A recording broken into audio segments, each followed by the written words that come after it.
بسم اللہ الرحمن الرحیم۔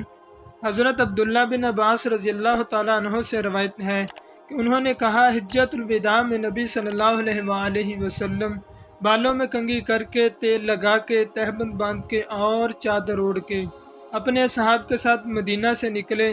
آپ صلی اللہ علیہ وآلہ وسلم نے اس وقت چادروں اور تہبندوں سے بالکل منع نہیں کیا، مگر ہاں اس کپڑے سے منع کیا جو زعفران میں رنگا ہوا ہو، اور زعفران بھی اتنی کہ جس کا رنگ بدن پر لگ رہا ہو۔ خیر صبح کے وقت آپ صلی اللہ علیہ وآلہ وسلم ذوالحلیفہ سے اپنی اونٹنی پر سوار ہوئے۔ جب وہ بیدہ پر آپ صلی اللہ علیہ وآلہ وسلم کو لے کر پہنچی تو آپ صلی اللہ علیہ وآلہ وسلم نے اور آپ صلی اللہ علیہ وآلہ وسلم کے صحاب نے احرام باندھا اور اونٹوں کے گلے میں ہاتھ ڈالے۔ اس وقت ذی قعدہ مہینے کے 5 دن باقی تھے۔ خیر آپ صلی اللہ علیہ وآلہ وسلم مکہ اس وقت پہنچے جب ذی الحجہ کے 4 دن گزر چکے تھے۔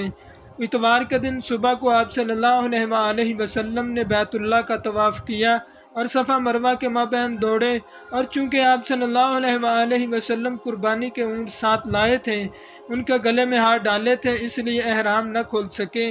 آپ صلی اللہ علیہ وآلہ وسلم مکہ کے بالائی حصہ میں حجون پہاڑ کے پاس اترے اور حج کا احرام اب بھی باقی تھا۔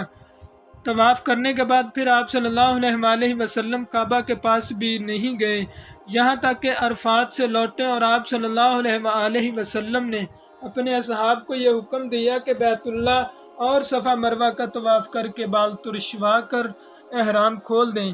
یہ حکم ان کے لیے تھا جن کے ساتھ قربانی کے جانور نہیں تھے، اور اگر کسی کے ساتھ اس کی بیوی تھی تو وہ اس کے ساتھ ہم بستر ہو سکتا تھا، اور اسی طرح خوشبودار اور سلے ہوئے کپڑے کا استعمال بھی اس کے لیے جائز تھا۔